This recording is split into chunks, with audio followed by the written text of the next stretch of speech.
great to see so many people here.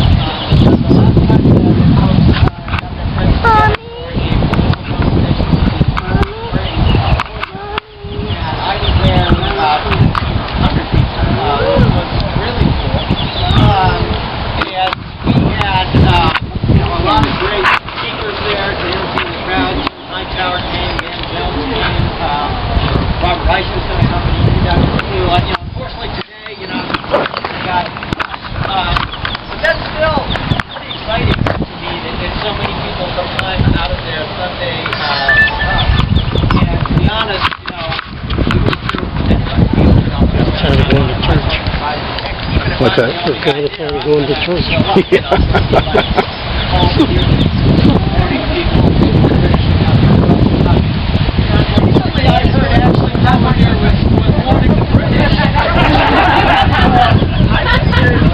If I was the only one here today, I could have worn the coats. So I was pretty certain they'd be here with their cameras, Anti-Koch cameras, and I could warn the coats that we, the people, aren't going to let you take away our liberties and our freedoms. Tough love. And we, the people, are forming a movement that's going on really across the country. And I want everyone here today to know that you really are part of something much, much bigger that's unlike anything I've seen besides, people organizing for the last 20 years. So I don't want to talk for too long, but the reason everyone's gathered here today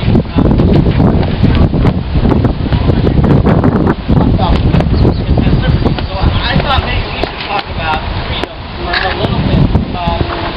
Kind of a what individualism version of freedom, where like you can do whatever you want. So like you could raise chickens in your backyard and eat them, right? As a rugged individualist, raise your own food.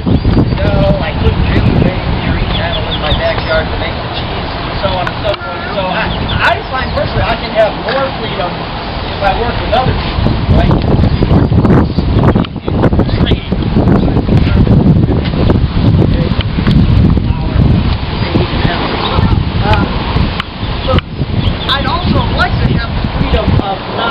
Dying when I eat somebody else's food. It has E. coli on it or something like that. And I need some way for that food to get from where they're growing it to me. Which probably means we need a road, or a railroad, or something like that. And it just seems to me I could be more free if we could have that road. It means somebody might have to get together and work collectively.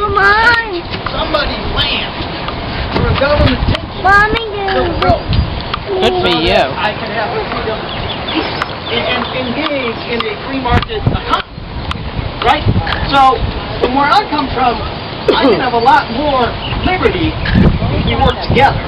And if we set up some rules to govern how we work together, like we're not going to kill each other with poison food, and we're going to build roads and a public infrastructure that's bigger than what any one of us could do, no matter how rugged we are. I'm not a rugged guy, but I can't build a highway by myself, right?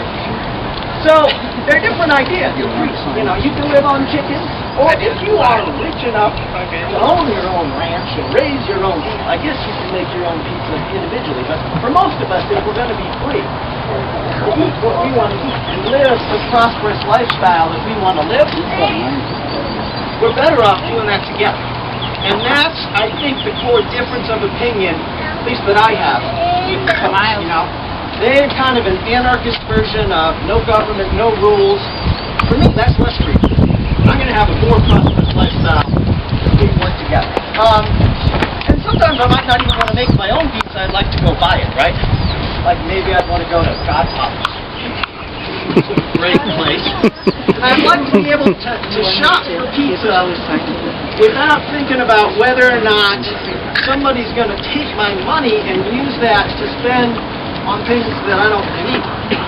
Now that, for example, the CEO and owner of Godfather's Pizza has been a frequent attendee of these Koch meetings. He was there in January, and he's now running for president of the United States.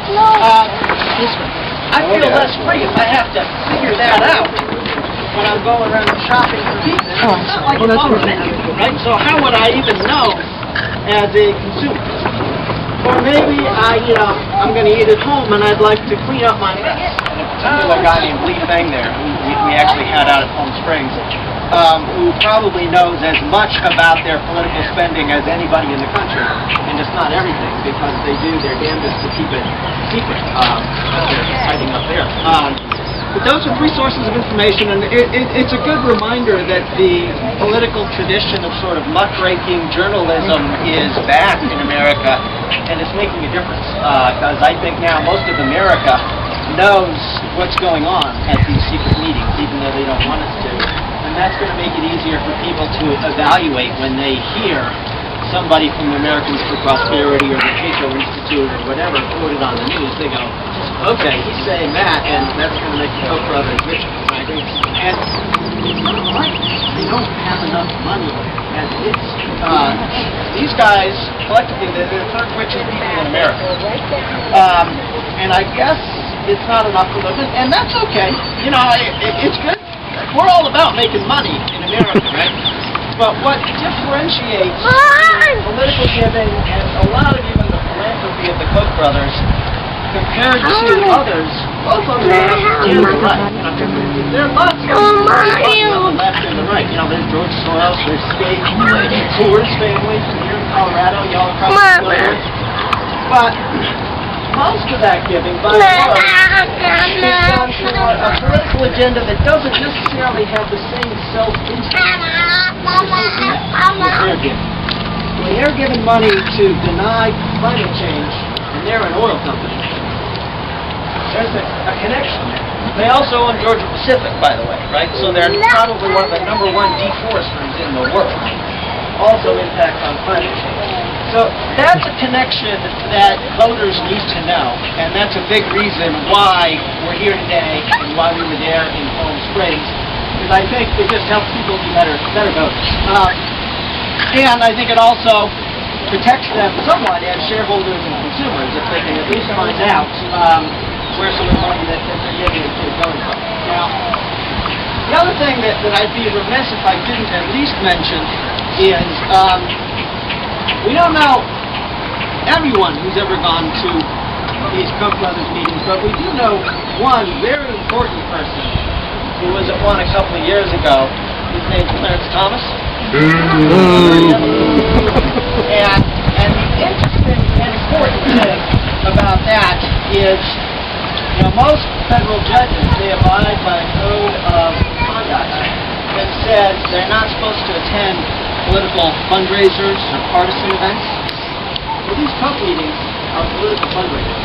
In January, they raised $88 million that Supreme Court came down and that ruling also had very positive effects for the Koch brothers and for the others that are gathered at their meeting, because it meant for the first time they could use not their own personal funds, but money from their corporate treasuries, right? So CEOs could take your money as shareholders, your money as consumers, and spend it on their political agenda. It also worked out really well for Jim Thomas, who's quickly set up an organization to take some of this corporate money. And that might also have presented a conflict of interest for Clarence Thomas that could warrant him recusing himself from that case. And there is a way to recuse, even retroactively, from a case. Fortunately, it's up to the Supreme Court justice themselves to make a determination about whether or not that would be proper. Move to amend. I'm with you on that. MoveToAmend.org, and there are a whole host of organizations. Let me jump to that in 1 second, because ultimately, this isn't really just about the Koch brothers. This isn't really just about Clarence Thomas. This is about us taking back our democracy. And to do that, we have got to get rid of the Citizens United versus FEC movement. That ruling is based on kind of three crazy leaps of logic. The first of which happened more than 100 years ago, which was the idea that corporations are people. And it's funny, if that was the case, Seneca County versus Southern Pacific Railroad. And if you read the case, it never actually says anywhere in there that corporations are people. But interestingly enough, the clerk for the court, when he was writing the head notes, kind of like the footnotes version of the case, if you don't want to read the whole thing, according to him, the Supreme Court justice at the time said during the oral arguments, hey, we don't really want to hear anyone talk about whether or not corporations are people or not. We're all of the opinion that they are. Slam dunk, that's it. There were no briefs on this, there was no arguments, there was no written ruling, and it's interesting that the clerk who wrote that was actually a former railroad CEO. So it'd be a little bit like if the Koch brothers got a job clerking for the Supreme Court justice and they wrote their own head notes for a case and put it in, and suddenly that became the law of the land. But it's not like we the people ever consented to this. It's not like if you read the Constitution as a strict constitutionalist, it ever says in there corporations are people. It's not even the word corporation in the Constitution. But that was the first kind of giant leap of logic. The second one was that money is speech. About a year and a half ago, Citizens United, it's, well, okay, corporations are people, money is speech, but we'll still say you can limit speech if you've got a good reason, like if you're trying to prevent corruption. And in Citizens United they said, but corporate money can't possibly be corrupt.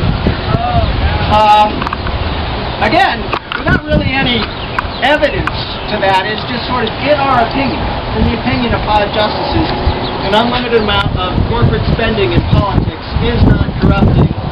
So there. So yeah, what do we do about this? 1 is we call attention to this problem.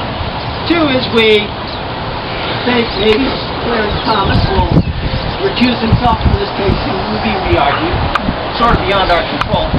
But what is within our control as people is to reclaim our Constitution and get rid of sort of the red edit marks that these guys have written in there.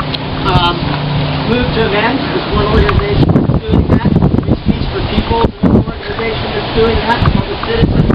Common Cause is about to launch a major campaign at passing a constitutional amendment to restore the meaning of the First Amendment, saying that people are people, speech is speech, but money is speech, and corporations aren't people. We can do that. That is something that people are empowered to do. We just got to get our members of Congress and our state legislatures on board to do that. And that's, I think, where this movement has got to go.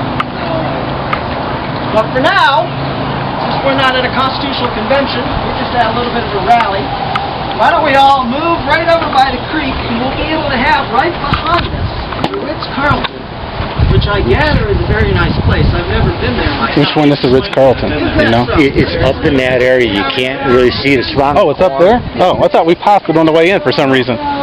But it's right up in that area. It's like around one little corner. Oh, it's up in the mountains. Oh, I didn't know that. I thought it was on the road. There's some big old building right down there too. Yeah.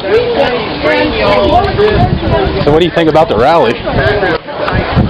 Small. All right. Yeah. Peaceful. Not my type. Like when they get a little crazy, huh? Yeah.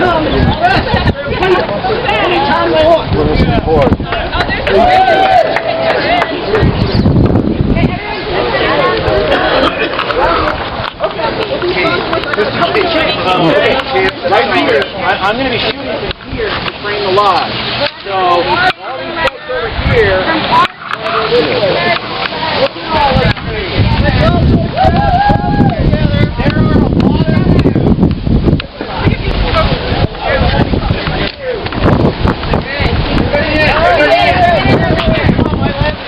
Group photo time.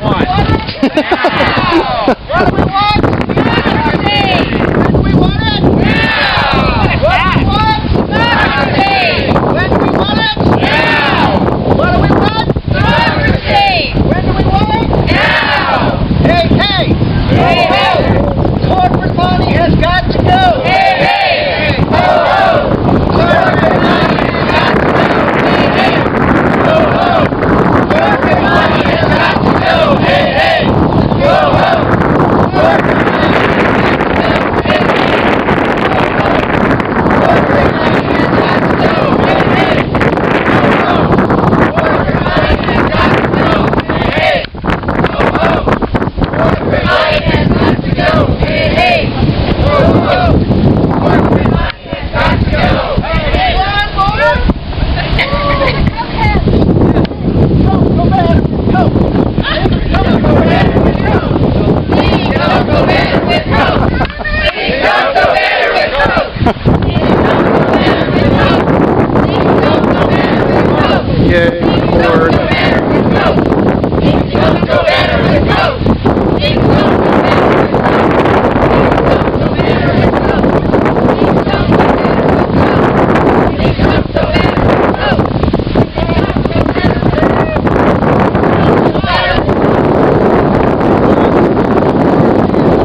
Is that what you had in mind, sir?